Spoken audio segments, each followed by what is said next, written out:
ತಾವು ನೋಡ್ತಾ ಇರೋದು ಇದು ಲಿಂಗಾಯತ ಸಮುದಾಯಗಳಿಗೆ ಸೇರಿದ ರುದ್ರಭೂಮಿ. ಈ ರುದ್ರಭೂಮಿ ಸ್ಥಿತಿ ನೋಡ್ತಾ ಇರಿ, ಎಲ್ಲಿ ನೋಡಿದ್ರಲ್ಲಿ ಜಾಲಿಕಂಠಿಗಳು ಬೆಳೆದಿವೆ, ಪೂಜೆಗಳು ನಿರ್ಮಾಣಗೊಂಡಿವೆ. ಇಲ್ಲಿ ಯಾವ ಸ್ಥಿತಿಯಲ್ಲಿ ಆ ದೇಹವನ್ನು, ಆತ್ಮ ಬಿಟ್ಟದ್ದ ದೇಹವನ್ನು ದಫನ್ ಮಾಡಲಿಕ್ಕೆ ಸಾಧ್ಯವಿದೆ ನೀವೇ ನೋಡಿ. ನಾಗರಿಕತೆ ಎಷ್ಟು ಮುಂದುವರೆದಿದೆ ಅಂದರೆ ಮನುಷ್ಯ ಮತ್ತು ಅಂತರಿಕ್ಷಕ್ಕೆ ಪ್ರಯಾಣ ಬೆಳೆಸುವಷ್ಟು ಮುಂದುವರೆದಿದೆ. ಈ ದೇಹಕ್ಕೆ ಅಷ್ಟು ಪ್ರಾಮುಖ್ಯತೆ ಕೊಡ್ತಾರೆ. ಆದರೆ ಈ ದೇಹ ಆತ್ಮ ತ್ಯಜಿಸಿದ ನಂತರ ಇದನ್ನು ಕಸಕ್ಕಿಂತ ಕೀಳವಾಗಿ ನೋಡ್ತಕ್ಕಂಥ ಕಾಲಘಟ್ಟ ನಾವು ಅನುಭವಿಸ್ತಾ ಇದ್ದೇವೆ.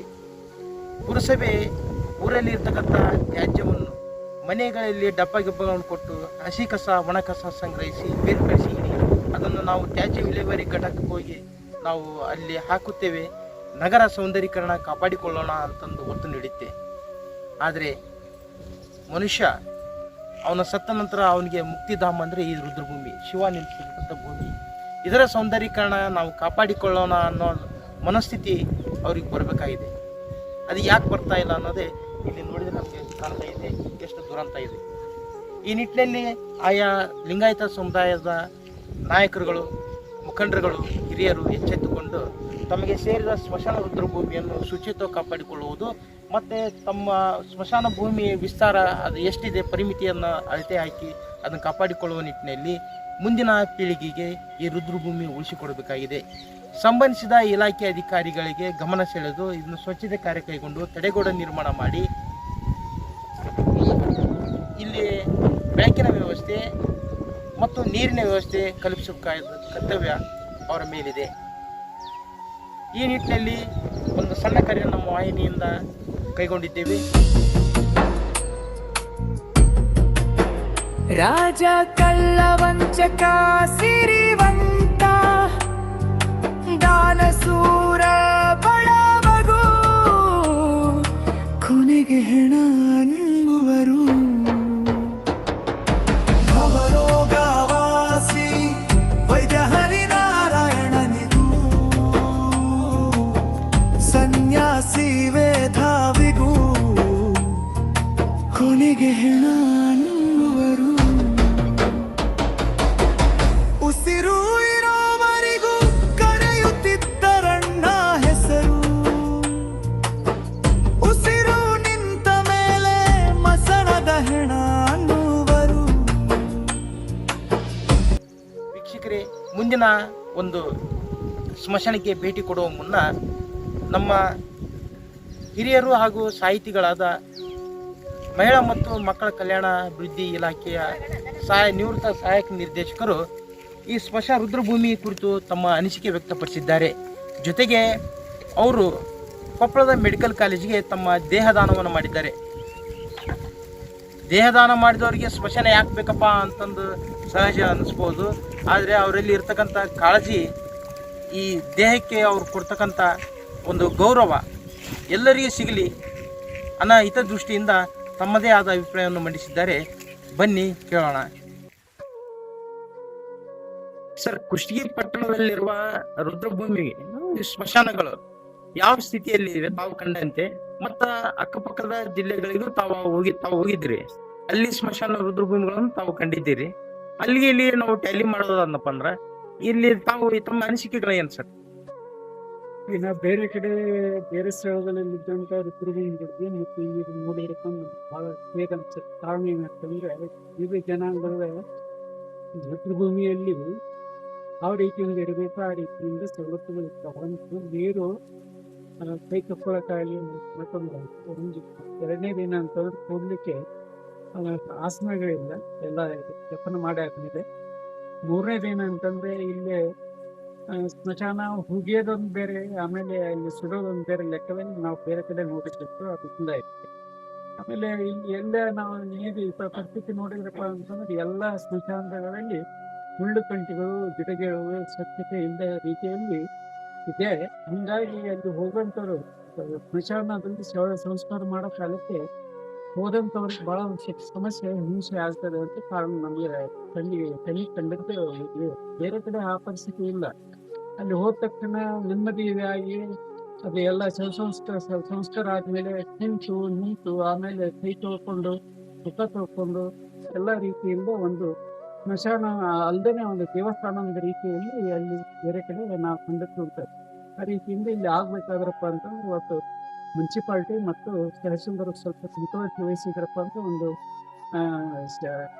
ಶವಕ್ಕೆ ಒಂದು ದೊಡ್ಡ ಗೌರವ ಕೊಟ್ಟಂಗತ್ತೆ. ಯಾಕಂದ್ರೆ ರುದ್ರ ಭೂಮಿ ಅಂತಂದ್ರೆ ಶಿವನ ವಾಸಸ್ಥಾನ ಇದೆ. ಅದ ಪವಿತ್ರತೆ ಇದ್ರಪ್ಪ ಅಂತಂದ್ರೆ ಎಲ್ಲ ರೀತಿಯಿಂದ ಅನುಕೂಲ ಆಗೈತೆ ಅಂತ ನನ್ನ ಭಾವ. ಕೇವಲ ವ್ಯಕ್ತಿ ಸತ್ತಾದ್ಮೇಲೆ ಅದು ತಗೊಂಡು ಹೋಗುವಂತ ವ್ಯಕ್ತಿ ಅಲ್ಲ, ಅದು ಸಮಾಜಕ್ಕೆ ಒಳಪಟ್ಟಂತ ಒಂದು ಸ್ಮಶಾನ ಆಗ್ತದೆ. ಯಾಕಂದ್ರೆ ಜೀವಂತ ಇರೋ ಕಾಲಕ್ಕೆ ನಾವೆಲ್ಲ ಹೆಂಗೆ ಗೋಪಿನ ಬಿಡ್ತಿದ್ವು, ಆ ರೀತಿ ಸತ್ತಾದ್ಮೇಲೆ ಸ್ವಲ್ಪ ನಮ್ಮದು ಆ ಶವಗಳನ್ನು ಸಂಸ್ಕಾರ ಮಾಡ್ಬೇಕಾದ್ರೆ ಎಲ್ಲ ಜನಾಂಗಗಳು ಒಂದು ಒಗ್ಗಟ್ಟಿನಿಂದ ಹೋಗ್ಬೇಕಾಗುತ್ತೆ. ಆ ರೀತಿಯಿಂದ ಈಗ ನಾನು ಇಲ್ಲಿ ಗಗನಗಡ ಪಕ್ಕದಲ್ಲಿ ಇದೆ ರೋಡ್ನಲ್ಲಿ ಇರುವಂತ ಇದೆ ಕ್ರಿಶ್ಚಿಯನ್ ಮಸೀದಿ ಪಕ್ಕದಲ್ಲಿ ಇರುವಂತ ಒಂದು ಸ್ಮಶಾನದಲ್ಲಿ ಹಲವಾರು ಜನಾಂಗದಲ್ಲಿ ಒಳಪಟ್ಟಂತ ಒಂದು ಸ್ಮಶಾನ ಇದೆ. ಎಲ್ಲ ಹಿರಿಯರು ಕೂಡಿಕೊಂಡು ಸ್ವಚ್ಛತೆ ಬಗ್ಗೆ ಈ ಸ್ಮಶಾನದ ಸರಿ ಒಂದು ಒಳ್ಳೆ ರೀತಿಯಲ್ಲಿ ಇಡುವ ಒಂದು ಯೋಚನೆ ಮಾಡಿದ್ರಪ್ಪ ಅಂತ ಬಹಳ ಒಂದು ರೀತಿಯಿಂದ ಅನುಕೂಲ. ಯಾಕೆ ಅಂತಂದ್ರೆ ಮುಳ್ಳು ಕಂಟಿಯಲ್ಲಿ ಮುಳ್ಳಲ್ಲಿ ಇದ್ದುಕೊಂಡು ಹೋಗಿ ಶವ ಹೂಡೋದಾಗ್ಲಿ ಆಮೇಲೆ ಸುಡೋದಾಗ್ಲಿ ಮಾಡೋದ್ರಿಂದ ಒಂದು ಬಹಳ ನಮ್ಗೆ ನೋವು ಆಗ್ತದೆ. ಅದು ನಮ್ಗೆ ಏನು ಸರಿ ಕಾಣೋದಿಲ್ಲ. ಜೀವಂತ ಇದ್ದಾಗ ಮನುಷ್ಯನಿಗೆ ಹೆಂಗೆ ಗೌರವ ಕೊಟ್ಟಿದ್ವು, ಸತ್ತಾದ್ಮೇಲೆ ಸಹಿತ ಅದೇ ರೀತಿಗೆ ಗೌರವ ಕೊಡಬೇಕು ಅನ್ನೋ ನಮ್ಮ ಅಭಿಪ್ರಾಯ. ಅದಕ್ಕೆ ಎಲ್ಲರ ಒಗ್ಗಟ್ಟಿನಿಂದ ಎಲ್ಲ ಸಮಾಜದ ಮುಖಂಡರು ಒಗ್ಗಟ್ಟಿನಿಂದ ತಮ್ಮ ಬೇಡಿಕೆಗಳನ್ನು ಈಡೇರಿಸಿಕೊಂಡು ಸ್ಮಶಾನವನ್ನ ಎಲ್ಲ ಸ್ಮಶಾನಗಳನ್ನ ಒಂದು ಒಳ್ಳೆ ರೀತಿಯಿಂದ ಸೌಂದರೀಕರಿಸಿದ್ರಪ್ಪ ಅಂತಂದ್ರೆ ಒಂದು ರೀತಿಯಿಂದ ಅನುಕೂಲ ಆಗುತ್ತೆ. ಯಾಕಂದ್ರೆ ಬೇರೆ ಕಡೆ ದೊಡ್ಡ ಅನುಭವ ಆಗಿದೆ. ಎಷ್ಟೋ ಜನ ಈಗ ಸ್ಮಶಾನದಲ್ಲೇ ಮಲಗೋದು, ಕೂಡೋದು, ಆಮೇಲೆ ತಮ್ಮ ನಿವೇದನೆಗಳ ದುಃಖಗಳನ್ನು ಹಂಚಿಕೊಳ್ಳೋದು ಸ್ಮಶಾನದಲ್ಲಿ ಎಷ್ಟೋ ಕಡೆ ಬೇರೆ ಕಡೆ ನಾನು ಅದನ್ನ ಓದಿದಂತ ಕಥೆಗಳನ್ನ ನಾನು ನೋಡಿದ್ದೇನೆ. ಅದಕ್ಕಾಗಿ ಬಹುಶಃ ಒಂದು ಸ್ಮಶಾನ ಚಂದ ಇದ್ರಪ್ಪ ಅಂತ ಊರ ಸೌಂದರ್ಯ ಇತ್ತು. ಮುಖ್ಯ ಅಂತಂದ್ರೆ ಈ ಜೀವಂತ ಇರುವಂತ ಮನುಷ್ಯನಿಗೂ ಮತ್ತೆ ಸತ್ತಂತ ಮನುಷ್ಯನಿಗೆ ಏನಂತ ಏನಿಲ್ಲ, ಆತ್ಮ ಪರದಾಡ್ತದೆ. ಆತ್ಮ ಶಾಂತಿ ಮಾಡ್ಬೇಕಾದ್ರಪ್ಪ ಅಂದ್ರೆ ಸ್ಮಶಾನ ಚಂದ ಇರಬೇಕು.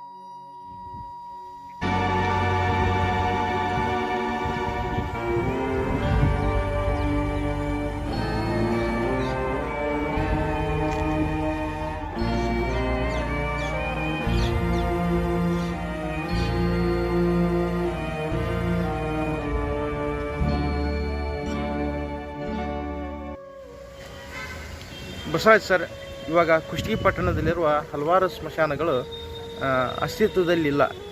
ಕೆಲವೊಂದು ಸ್ಮಶಾನಗಳು ಒತ್ತುವರಿಯಾಗಿವೆ, ಕೆಲವೊಂದು ಸ್ಮಶಾನಗಳು ಅಲ್ಲಿ ಕಾಳಜಿ ಇಲ್ಲದ ಹಿನ್ನೆಲೆ ಜಾಲಿಕಂಟಿಗಳು ಬೆಳೆದು ದೊಡ್ಡ ದೊಡ್ಡ ಪೊದೆಗಳು ನಿರ್ಮಾಣವಾಗಿದೆ. ಹೆಣಗಳನ್ನು ದಫನ್ ಮಾಡಲಿಕ್ಕೆ ಅಲ್ಲಿ ಸ್ಥಳಾವಕಾಶಗಳಿಲ್ಲ, ನಿಲ್ಲಕ್ಕೆ ಸ್ಥಳಾವಕಾಶ ಇಲ್ಲ. ಇಂಥ ಪರಿಸ್ಥಿತಿ ಇದೆ. ಈಗ ತಾವು ಎಲ್ಲ ಧರ್ಮಗ ಸಮುದಾಯಗಳನ್ನು ಅಪ್ಕೊಂಡಿದ್ದೀರಿ, ಅಂತಃಕರಣದ ಬಸವರಾಜ್ ಅಂತಲೂ ತಮ್ಮನ್ನು ಗುರುತಿಸಲಾಗಿದೆ. ಈಗ ಈ ನಿಟ್ಟಿನಲ್ಲಿ ಸ್ಮಶಾನಗಳ ಜೀರ್ಣೋದ್ಧಾರಕ್ಕೆ ತಮ್ಮ ಅನಿಸಿಕೆಗಳೇನು, ಈ ಬಗ್ಗೆ ಹೇಳಿಕೊಡಿ ಸರ್. ನಮಸ್ಕಾರ. ನಮ್ಮ ಕುಷ್ಟಗಿ ಪಟ್ಟಣದ ಜನತೆಯಲ್ಲಿ ನನ್ನೊಂದು ಭಾಳ ಕಳಕಳಿಯ ವಿನಂತಿ. ನಮ್ಮ ಕುಷ್ಟಗಿ ಪಟ್ಟಣದಲ್ಲಿ ಒಟ್ಟು 10 ಸ್ಮಶಾನಗಳಿದ್ದಾವೆ.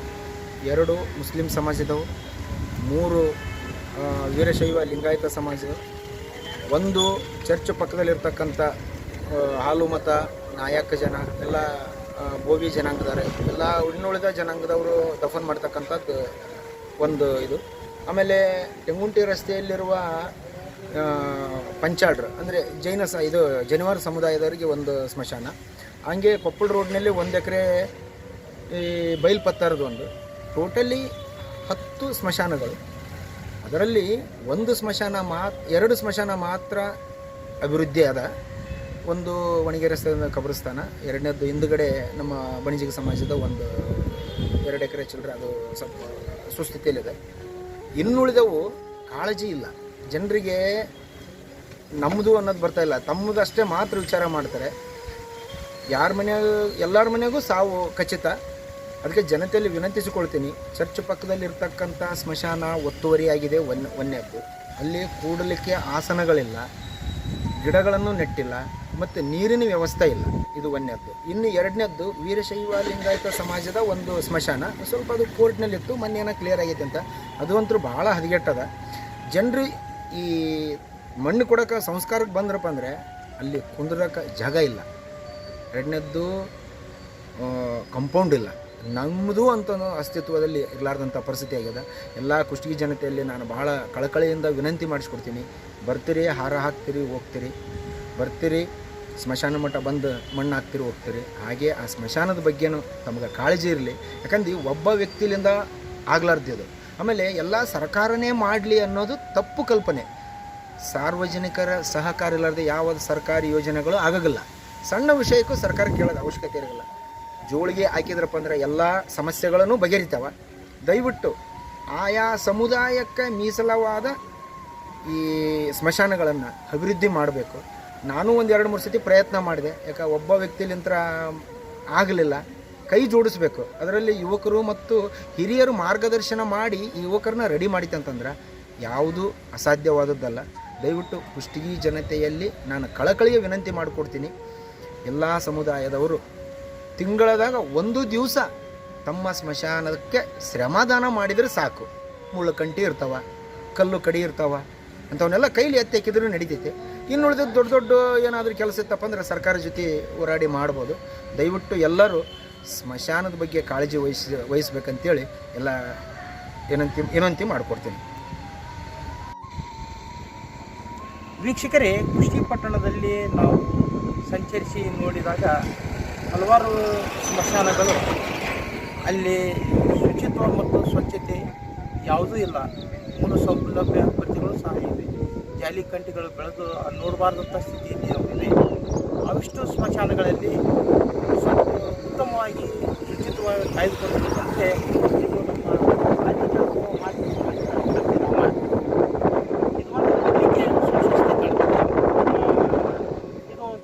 ಇದನ್ನು ಉಳಿದ ಕೆಲ ಸ್ಮಶಾನಗಳಿಗೆ ಮಾದರಿ ಅಂದರೆ ತಪ್ಪಾಗಲಿಕ್ಕಿಲ್ಲ. ಇಲ್ಲಿ ಸಹ ಕೆಲವೊಂದು ವರದಿಗಳು ಕಾಣಿಸ್ತಾರೆ.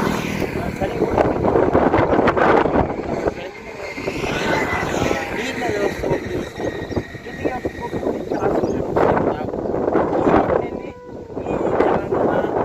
ನಾಯಕರು ಕಾಳಜಿ ವಹಿಸ್ತಾರೆ. ಇದು ನೋಡಿದಾಗ ಅನಿಸುತ್ತೆ. ಇದೇ ರೀತಿ ಇನ್ನುಳಿದ ಸ್ಮಶಾನ ಆಗಬೇಕು ಅಂತ ನಾವು ಬಯಸುತ್ತೇವೆ.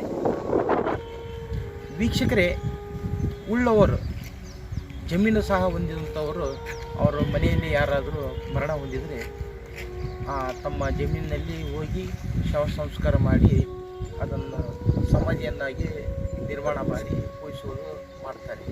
ಆದರೆ ಒಂದು ಇಂಚು ಒಂದು ಗೇಣು ಜಾಗ ಇಲ್ಲದಂಥ ಕೆಳವರ್ಗದ ಬಡವರು ಅವರಿಗೆ ಇದೇ ರುದ್ರಭೂಮಿ.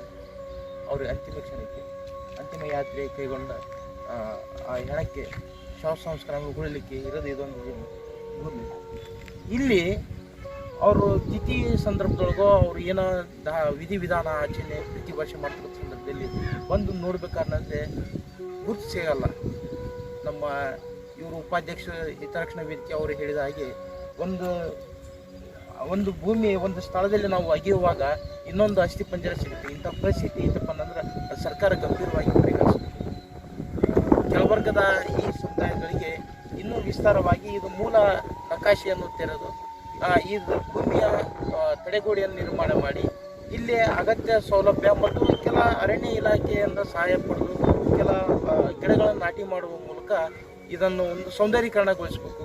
ನಮ್ಮ ಅಕ್ಕಪಕ್ಕದ ಜಿಲ್ಲೆಯ ಕೆಲ ರುದ್ರಭೂಮಿಗಳನ್ನು ನೋಡ್ತಾ ಇದ್ದೇವೆ.